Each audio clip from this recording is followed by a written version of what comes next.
Welcome to ET with GOTB. The highs and the lows of women's football were on full display this weekend, and Arsenal are off to Lisbon. Let's get into it. I'm Rachel. I'm Sophie. And this is Extra Time with Girls on the Ball.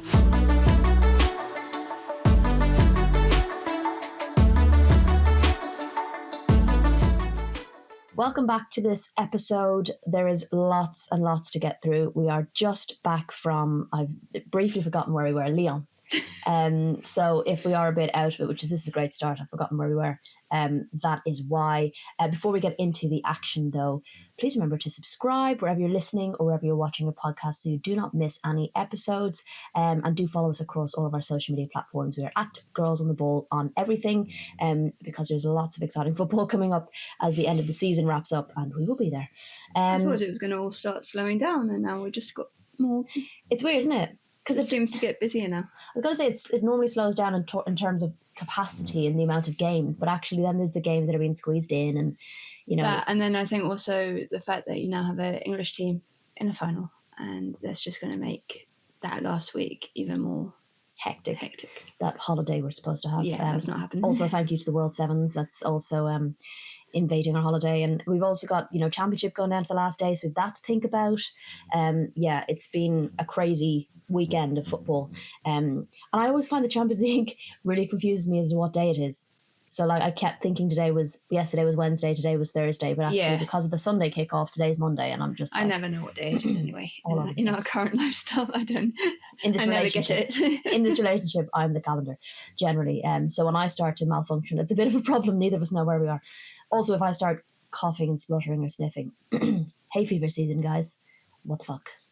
That's hit me hard, especially in Lyon. As soon as I got on the plane to France, I was screwed. Anyway, we did, of course, go to Lyon. We were going to start our action-packed episode with the Champions League semi-finals, where Lyon won, Arsenal 4. Endler on goal, Caldente, Russo, Ford and Mornay with the goals. Chelsea 1, Barcelona 4, it's deja vu. Bonmati, Payor, Pina, Pariuelo and Captain getting the goals. I've been trying to work some sort of for once 4-1 joke into the episode, and I've just not really been able to do it. But when you think of those 4 games that happened in the last 2 weeks, 3 of the games ended 4-1, which is just really odd. But we're going to start with Lyon Arsenal because it is just where we've come from. It is the freshest in our mind. And it is a very exciting time in English football. Arsenal getting to the final for the first time since 2007. And the last time an English team got to the final was during COVID, and none of us could go and enjoy it. So at least, coverage-wise, we can go and actually watch this one, watch all the excitement, watch all the action. It's going to be a bloody tough game for Arsenal. But I'm very excited for, from a fan perspective, Barcelona Arsenal fans coming together is going to be pretty cool. Yeah, it's going to be a really big event, I think, in Lisbon, and you've got 2 teams who are really known for their heavy support in women's football and kind of the crowds that they bring along with them. I think I saw that there's 25,000 tickets general sale, 18,000 to split between the clubs, so I think they had 8 and a bit each to sell to their fans, so that will make some quite noisy away ends, and then I'm sure there'll be a lot in the middle, in between. So they're going to be heavily supported. It's very exciting for Arsenal. I think it's very exciting for English football, as it was in 2021 when... It was 2021, wasn't it? When Chelsea got to the final. COVID is just kind of a mass. The COVID years. That was exciting, even though we couldn't go. Do you remember watching that? I remember watching it, and I remembered being gutted that I couldn't go. It just didn't make sense at the time because it was so expensive and all of the testing and everything to get out there and try and do that for not a lot of access. And then I was way too young for the first one, the Arsenal one. So it's been quite a long time waiting to get to go to a Champions League final where there's an English team involved. So it's going to be very exciting. Yes. Well, let's get into the game. Arsenal obviously coming back from a 2-1 defeat at the Emirates last weekend. We said Arsenal were very much in the tie. I think there was a feeling of Arsenal could, but whether they would was the question, because, you're not always sure whether they're going to come out all guns blazing or whether they would come out a little bit nervous or how that would land. And, Daphne Van Domselaar was back in goal, which was key for them. Chloe Kelly came into the starting lineup as well.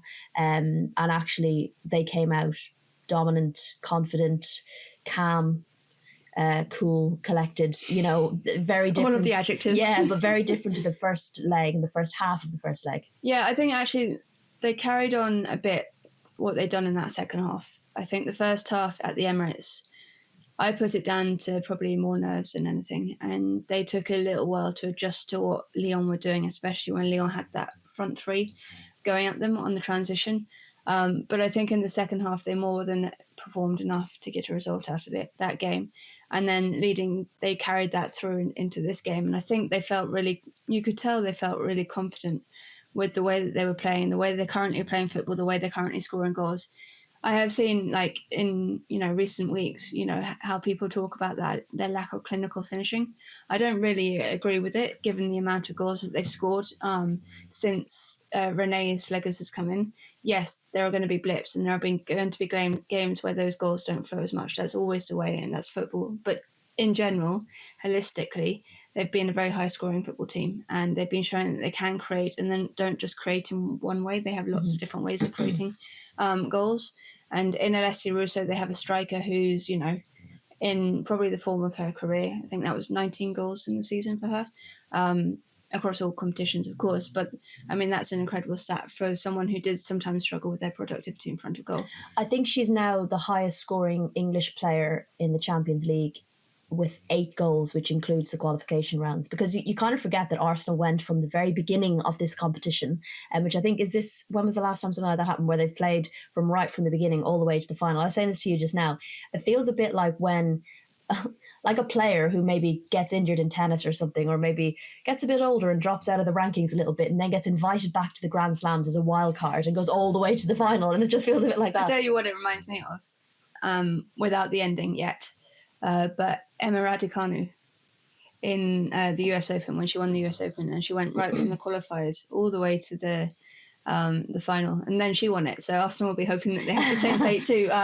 But I mean, it's an incredible run, an incredible journey. I think that they've been on this season. There's been so many ups and downs. I do think that they have developed a real resilience about them. I think they defend pretty solidly as well. But I think they've really learned how to learn in games, and they also learned how to learn between games. Yeah. And they've really developed that side, and you can really see the cohesiveness between the team, the way that they were celebrating at the end.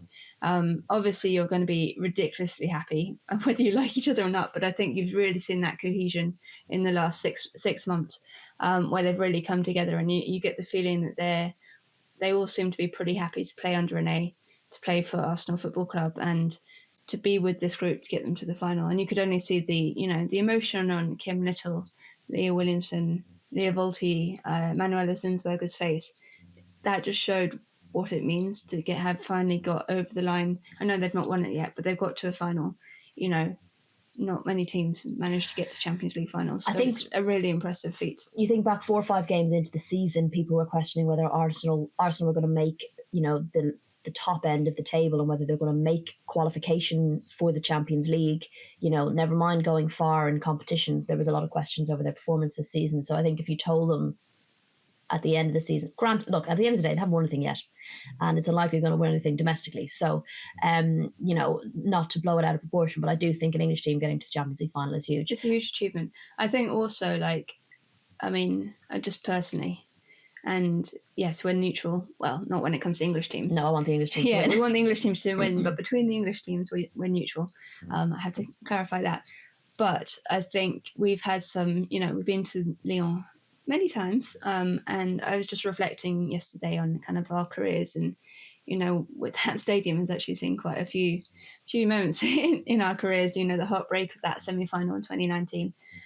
We were there last time Arsenal put them 5-1 past them, and I think this game will be right up there as well for me. I do think it's one of the best performances from an English team in Europe, and it's definitely a career highlight to have been there. Sure.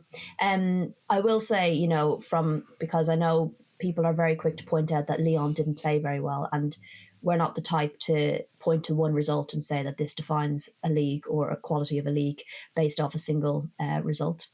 But I will say Lyon had a poor day at the office. They got the tactics wrong. There were uncharacteristic mistakes from very seasoned, mature, experienced players. Were making mistakes that perhaps we're not used to seeing, and you do have to factor that in. And I think both things can be true. I think Arsenal can play very well, got their tactics spot on, and made a team that had gone out with the wrong tactics, made it even more difficult for them to stay in the game because Arsenal were so good. Lyon are a very good football team. We know that. They were unbeaten in this competition for a reason. They are 8 times champions for a reason. They did not perform on the day. They got there. I think Joe Montemurro, when he looks at it again, and he said he was perplexed, I think. And I'm not quite sure why he was perplexed, because, yes, it maybe wasn't up to the standards that they expect him, but there were some key areas where I think he made mistakes, and that led to the team making mistakes in terms of, it really sounds crazy to say that maybe he shouldn't have brought Ada Hegerberg in. But I think by changing it up that much, he dropped Melchi Dumornay into the midfield, and that just she lost her whole power and transition in that, where she had been so effective in that first game was running at Arsenal's back lines, getting through. Her pace was, unbelievable, and she was really kind of stretching that defence, and she wasn't able to do that from that deeper position. And that just didn't make sense to me. I think it kind of felt like in the first half, I kind of turned to, I think, Freddie next to me, and I was like, kind of weirdly feels a bit conservative. And that sounds really strange when you have Hegerberg, Diani, Chewinga and Dumornay on the pitch. But it was kind of like, let's bring the experience on and try and shore this up, rather than actually going for it. For the throat, yeah. And that's kind of what I thought from the game. But then I would also equally say that Arsenal didn't win it because Lyon were on a bad day. Arsenal won it on their own merit, and they produced a really good performance over a leg and a half, I think, to earn the right to be in the final. The same way Barcelona didn't win the first leg because Chelsea had a bad day. Both things were true. Barcelona were the better team and Chelsea had a bad day. So, both things can be true. I think what summed it up for me, if we think back to in the first leg where things just seemed like a centimetre off, passes will come in, passes will be passed out, shots will come in, crosses will come in. Players would just be a centimetre off.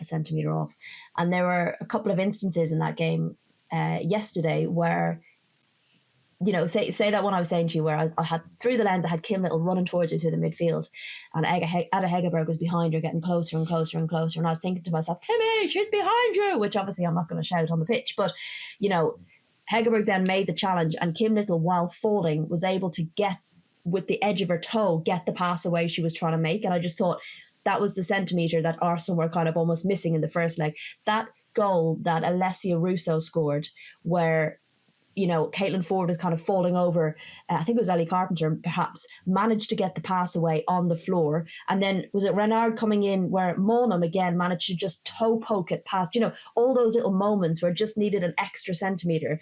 And it just they were winning their duels. Exactly. And they were winning their battles. And I do think that midfield duo of Kim Little and Mariona Caldente really shone and showed what they could do.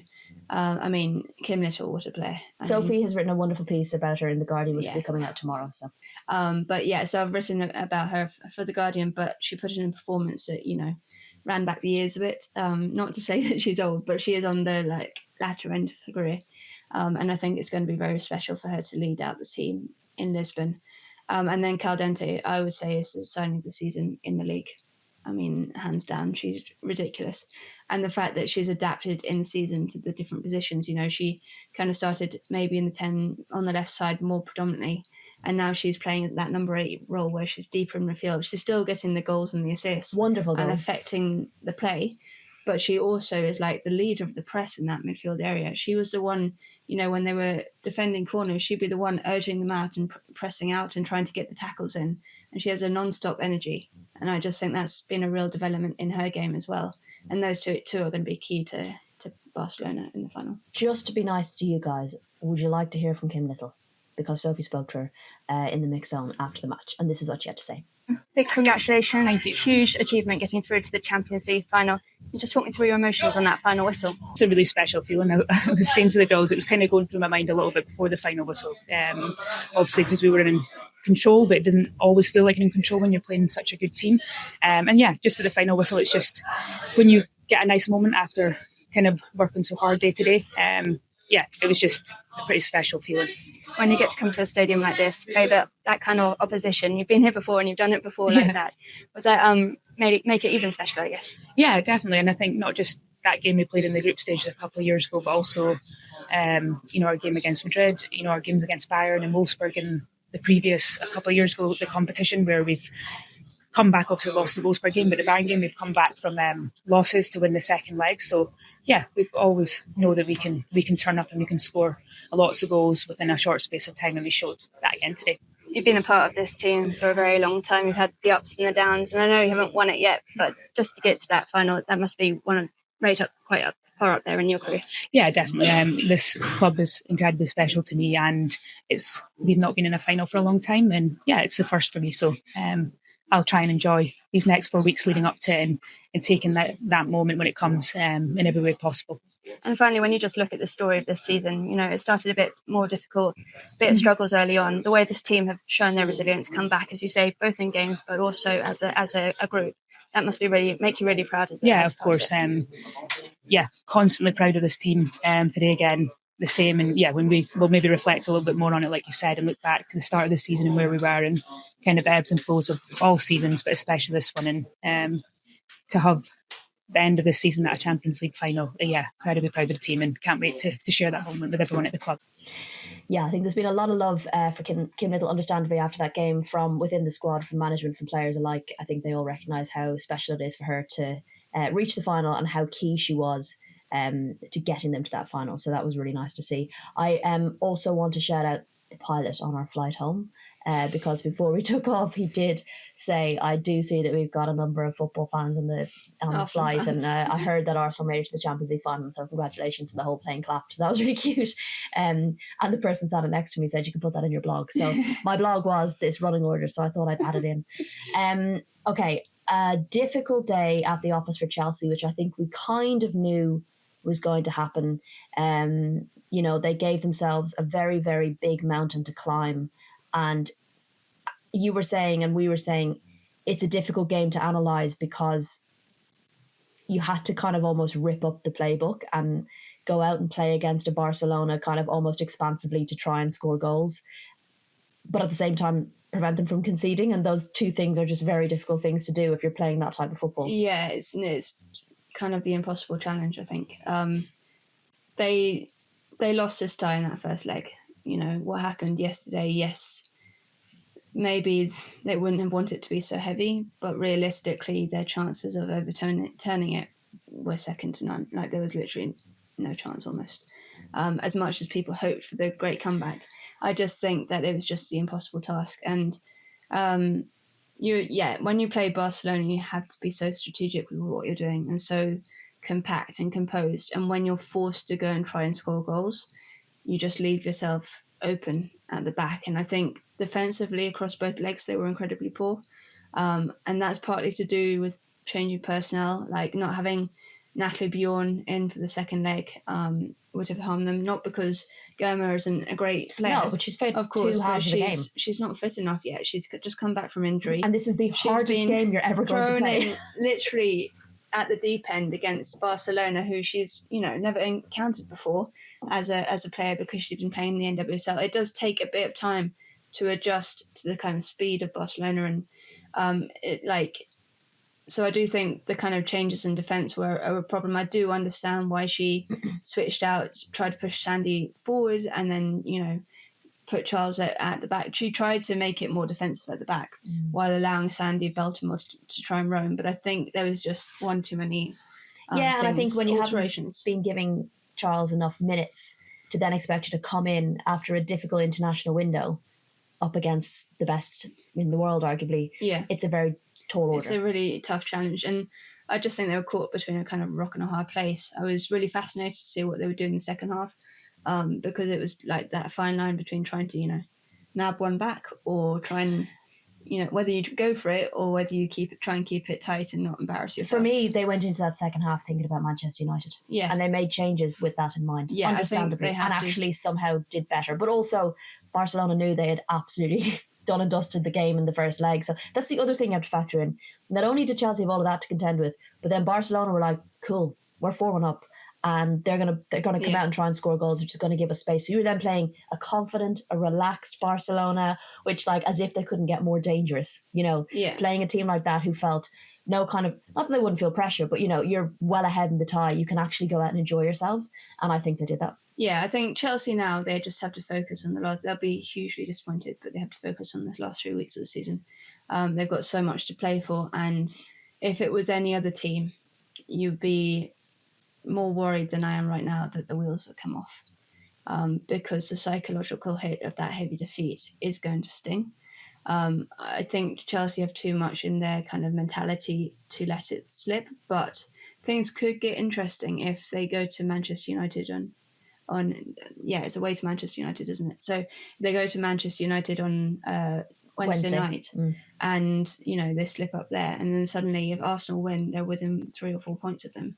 And then it makes that last 2 games of the season unexpectedly uncomfortable. Conversely, if Chelsea win and Arsenal lose, Chelsea win the league. Well, yeah, exactly. No, but my point is that I'm not expecting that to happen necessarily, but it is a dangerous situation now where if you don't have the mentality to pick yourself up and get yourself back going again, things could go very bad very fast. Yeah, but they're still in with winning 3 domestic titles. So that's what I think a lot. That's what they'll be drawing on. I think in that dressing room, they'll be talking about the fact that they can still win 3 trophies this season and consider it a very successful just an added season. variable. Yeah, that might be interesting or might not be. It tests the mentality, which we've talked about a lot when we're talking about Chelsea because of the levels of performances across the season, and what's ultimately got them over the line within the league and within the other competitions, I think, has been that. And a number of people have pointed it out to us on social media, not in like an arsey way, but just like some people have sent us direct messages and stuff like that, or pointed out in comments on YouTube. And I thought it was a really good point. It was that at the moment, Chelsea are a bit too reliant on good individual performances, and it's knitting that all together into more of a cohesive group that I think that's going to be worked on over this season. Yeah, it's weird though, isn't it? Because when we think about Chelsea this season, we were thinking about it when we were talking about like voting for awards and stuff. And there hasn't been necessarily a standout player because of the cohesive unit of the squad. So it's maybe Millie Bright would be the one that has stood out for the squad. Yeah, but kind of all in all across the season, because they do rotate a lot. Like they bring in new players quite a lot. They give players minutes, and they don't just rely on one player to get themselves over the line.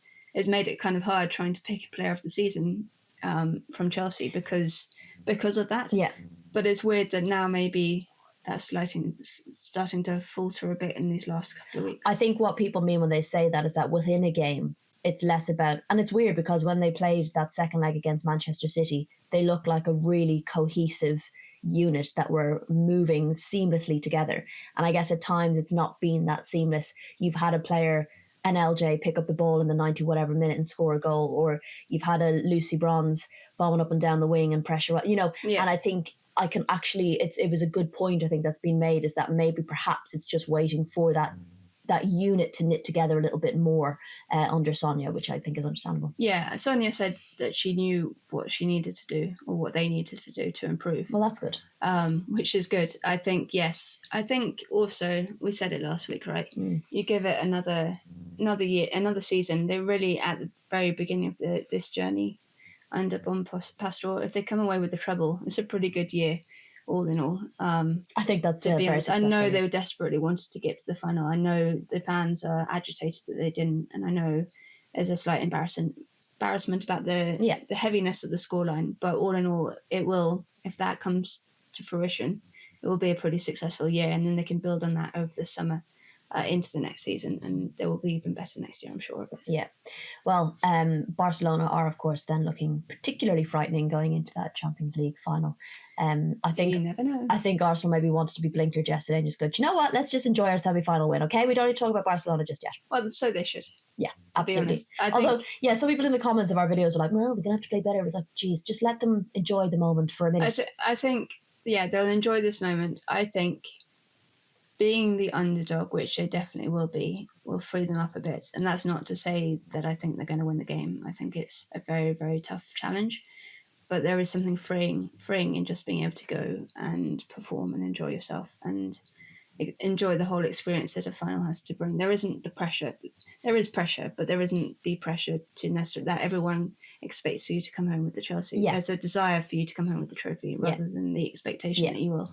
And I think that can add a bit of freedom sometimes. Who knows? But I do think sometimes being the underdog is quite a fun place to be. Just don't lose 8-2. Someone else pointed out in our comments about how there was a WSL team in the quarterfinals, 2 in the semi-finals, and now 1 in the finals. So English football hasn't done too badly. And it also means that the coefficient for not next season, the Champions League, the year after, means that the top 2 go straight into the league of the phase of the Champions League.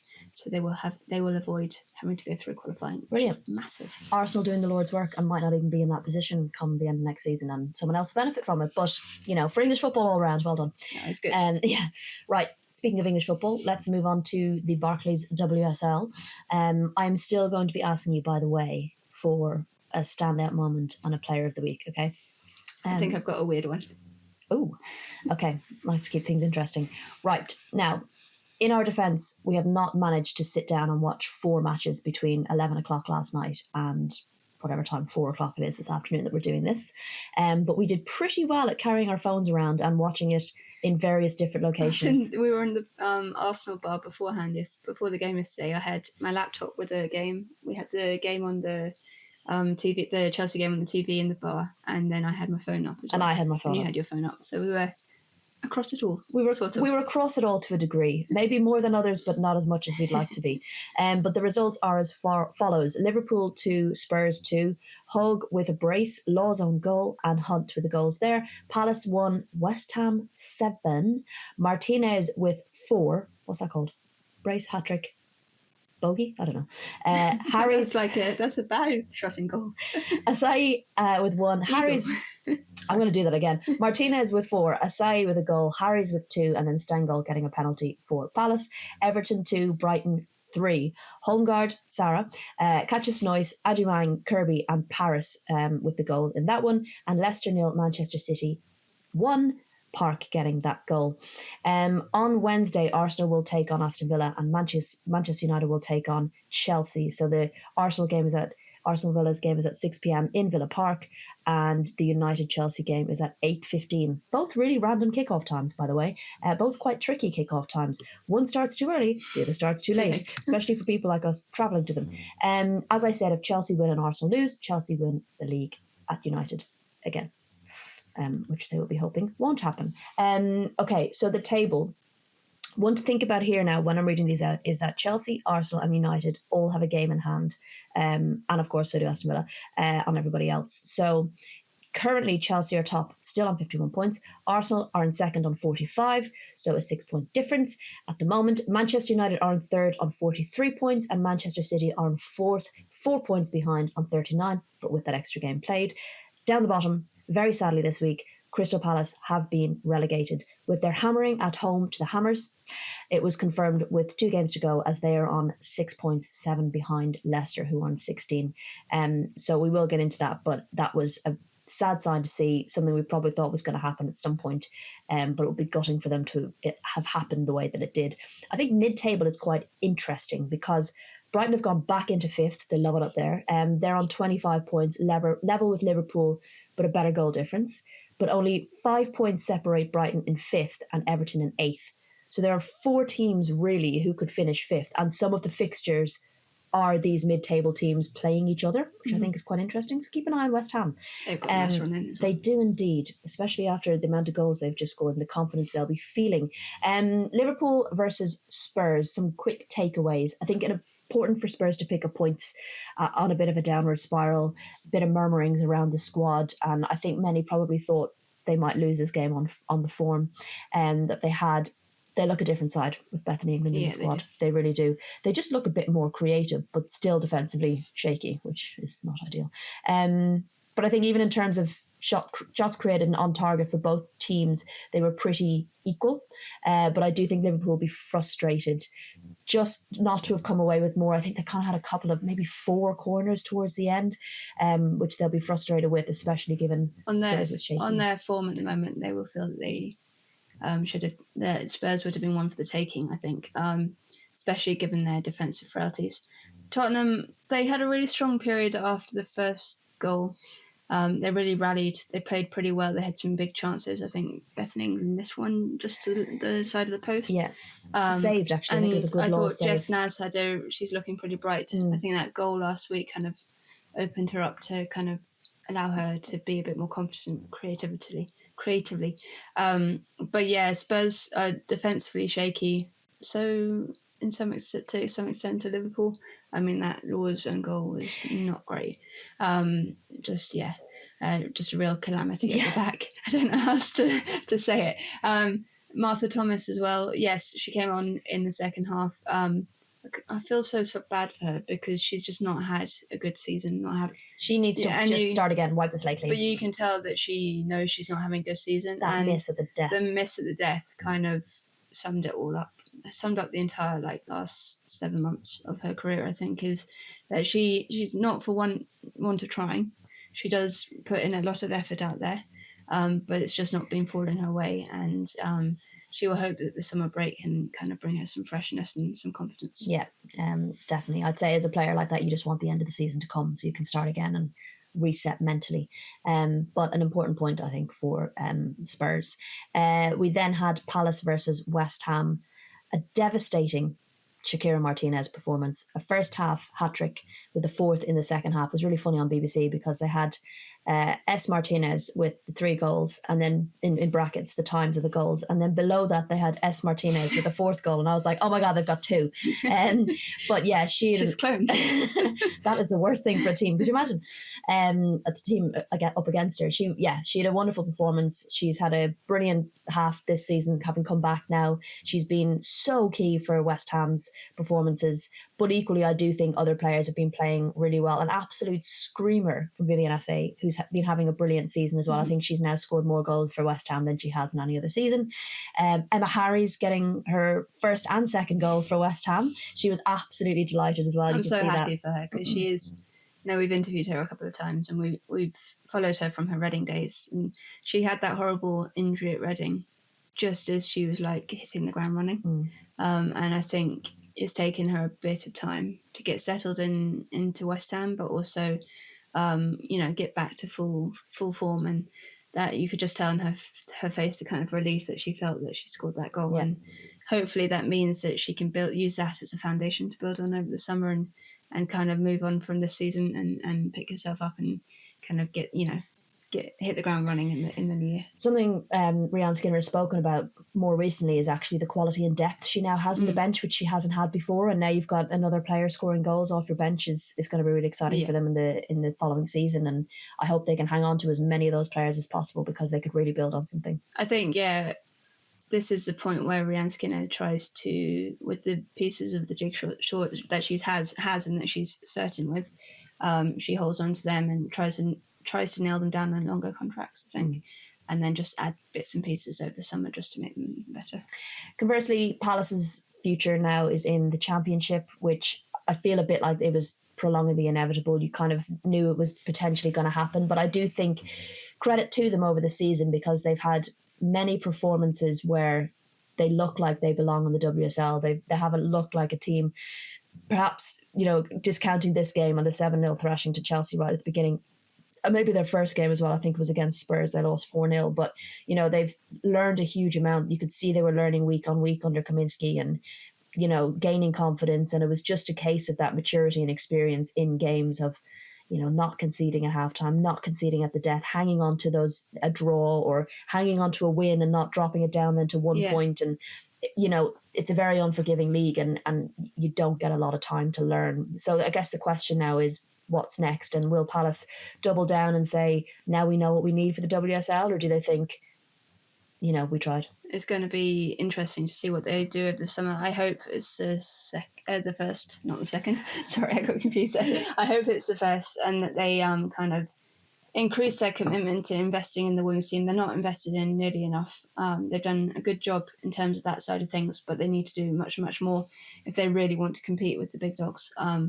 And they do need to step up further, I think. I do think there are going to be some big questions raised by people maybe outside of the team a little bit more. That decision to sack Kaminsky and bring in Leif, yes, maybe they thought it was a kind of Hail Mary golden ticket, but when you look at it in hindsight, was it really the difference maker? Well, it didn't really make much difference. I think. But was that the problem? It was you needed to invest more on the pitch, perhaps, maybe than the manager being the issue. Yeah, I think that it was an easy way to find something to blame or someone to blame, rather than actually fixing the core issues behind the team. It's going to be interesting because the Championship is going to be a wicked place next season. This is the thing. Like, it's hard enough to stay in the WSL. It's not going to be easy. And when you look at the Championship, one of Birmingham or London City will come up. The other one will be there and will be vying for the promotion spot the following season.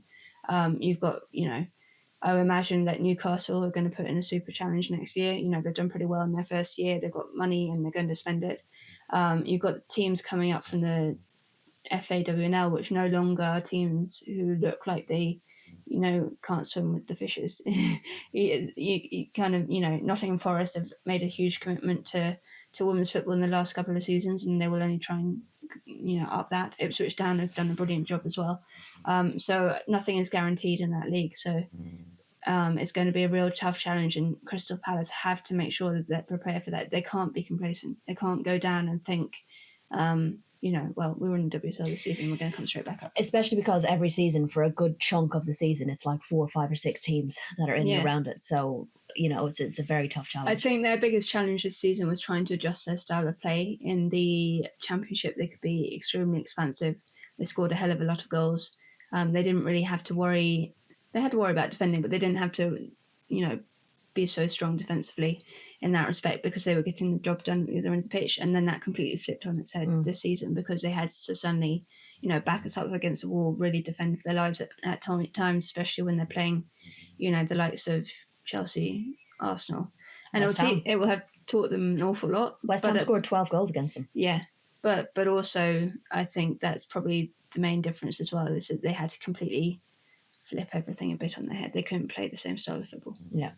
Before we move on, you touched on the FAWNL there, and I wanted to highlight the situation with Wolves that was brought out, I think, kind of late last night, from a player announcing that, they came within 3 points of topping the league and getting promotion, and they found out that day after the match that the club never had any intention of promoting, of going up for the Championship. They'd never submit, because yes, you win, but you also have criteria to meet and you have to submit for that. And they found out that the club had never actually planned to do that, which I just cannot wrap my head around, when you've got a team and a staff fighting until the final day, playing a season like that they played, where they came so close to getting promoted, only to find out that there was no intention for it. It's a bit disgusting, actually. Yeah, and especially for a club like Wolves, who aren't exactly under-resourced, not the women's side, I mean, as a club, they aren't exactly independent, or, don't have the funds to do it. They could,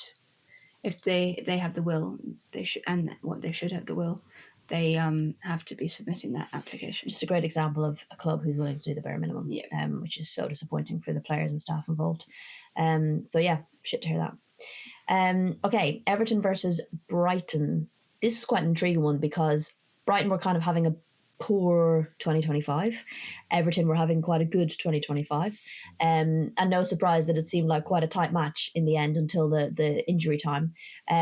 Everton were on a bit of a high this week. Brian Sorensen has signed a new contract. Assistant manager's also signed a new contract. He's also welcomed a new baby boy as well, which is very exciting. Which I thought, I'd only seen that his partner was pregnant, so I hadn't realised the baby's born. So lots of happiness around the dressing room, I'm sure. So they will be pretty disappointed that they ended up losing this one to Brighton at the death. They started well. Lovely finish from Sarah Holmgaard, like a real kind of striker's finish, actually, the way she took the shot. And then Everton hit back almost immediately after Adjumang had drawn Brighton level with a lovely goal from Katja Snois. But, Kirby back on the starting the starting lineup for Brighton makes a difference. And she scored a lovely goal, which I can't remember the name of. I didn't realise there was a name for this type of goal, but is it when you hit it with the outside of your foot? Maybe. And I can't remember what it's called. Begins with a T. A T. And I was trying to figure out, why things are named. How do you decide what gets named a certain thing? Is it named after the player? Are there any more things that can still be named? Like if you score with your knee, or if you do did Lauren Hemp score with her bum once? Yeah, that could be. Could that be a Hemp goal? It's like a crot, like a Beth Mead crot, So I just wonder where those names come from. If anyone has any insight, I'd love to hear it. But yes, so Kirby drew them back level. So they went in at the break 2-2, which set them up for quite an exciting second half. I think Everton will be raging to have conceded so late in the game.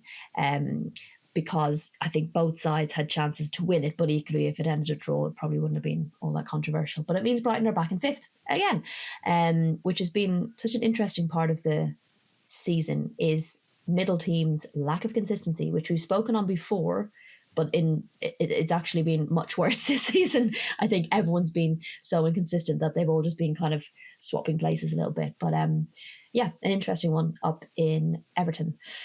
Finally, Leicester versus Manchester City.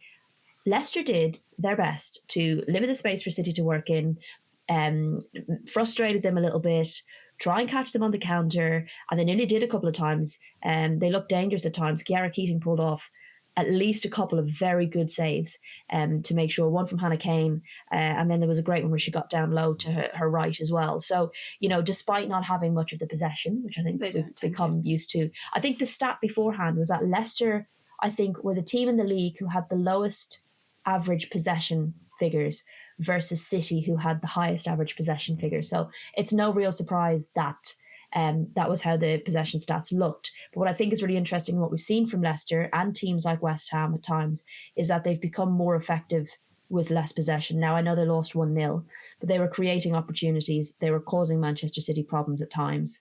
And it was really interesting to see how the two would match up. But Jess Park, in the end, ultimately got the goal that was needed, assisted by none other than Lauren Hemp, who came on the pitch alongside Alex Greenwood at the 60th minute. So that is so good to see them back. Yes, music to England fans' ears as well, because City fans as well, of course. But, obviously, there are eyes on the summer for England fans, and an England team without those two players in it is a Leicester England team. So I think it's going to be, so good to see them back. They've got a couple of games now to get, minutes into their legs, get really fresh. And actually, I think it maybe puts them in a really good position for the summer, because they will be fresh.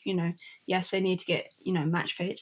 They need to get form, but they've got time to do that, both with City now, these two games, and then with England with the two internationals, and then the friendly, and then the training program going into the Euros. Yeah. So I'm not worried at all. I think as long as they are firing, I think they're going to come back in, and it's a real boost for club and country. Listen, I think Chloe Kelly was only involved in about 4 games after she did her ACL. She came to the Euros, scored the winning goal that won them the Euros. So. And you like to think that they've taken their time, especially with Lauren Hemp. She's been out a bit longer than we expected, I think. And I think hopefully they've taken their time to make sure that she's properly right before she comes back in. Absolutely. Well, welcome back, both. Barclays Championship. It could have been wrapped up this weekend. We talked about this last weekend. You must be delighted that it wasn't. But London City, Lionesses and Birmingham did us a favour, drawing against Durham and Newcastle respectively, to ensure it goes down to the final weekend. They will face each other next Sunday, which you will be at St Andrews. London City Lionesses are currently top of the table on 42 points, with Birmingham behind on 40.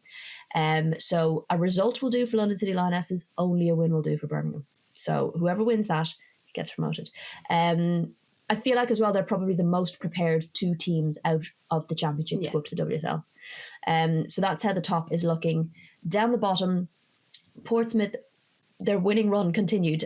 Their win, sadly though, meant that Sheffield were relegated. Sadly, the Blades are now gone from the championship, which is really sad to see. It was also down to the loss to Southampton from Sheffield.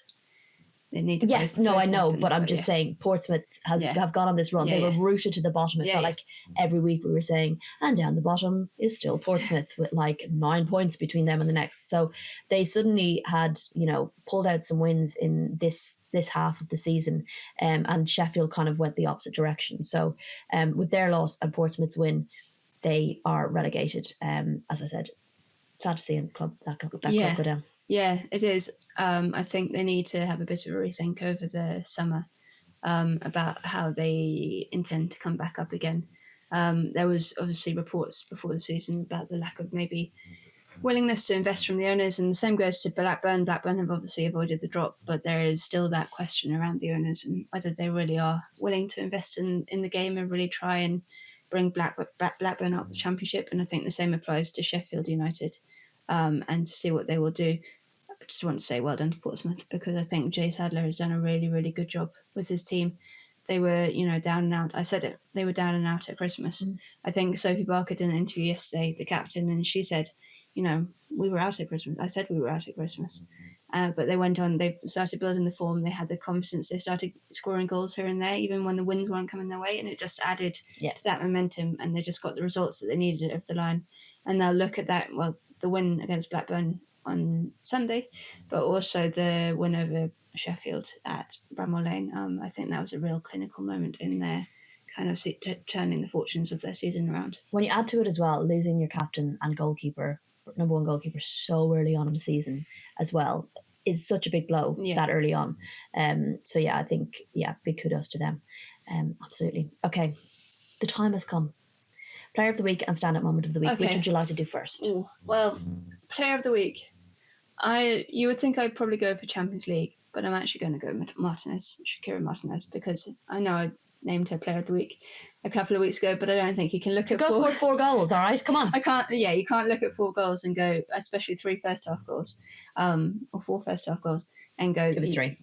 You can't overlook that. And I think she's added something so integral to this West Ham side.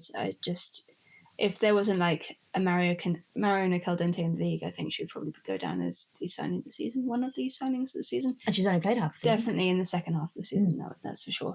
So kudos to her. And then moment of the week. Is this your weird one? Yes. Okay.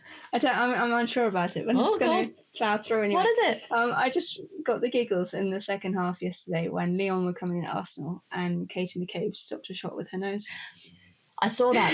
Someone said she looked like a cyborg. She didn't even blink. Someone on TikTok. She literally, I saw it in slow motion, where she just sort of took the force of the ball, stood there for like a second, and then just was like, reboot. So that's going to be my moment of the week. I'll take that enough. Because that was De Mornay, wasn't it, with the shot, and it was like quite an acrobatic shot as well. If that had gone in, you'd have been like, "Whoa, my god!" And it happened at a time where there was time to come back. So it just made me giggle. Well done, Katie McCabe's face. It was the eyelashes. Right, any other business?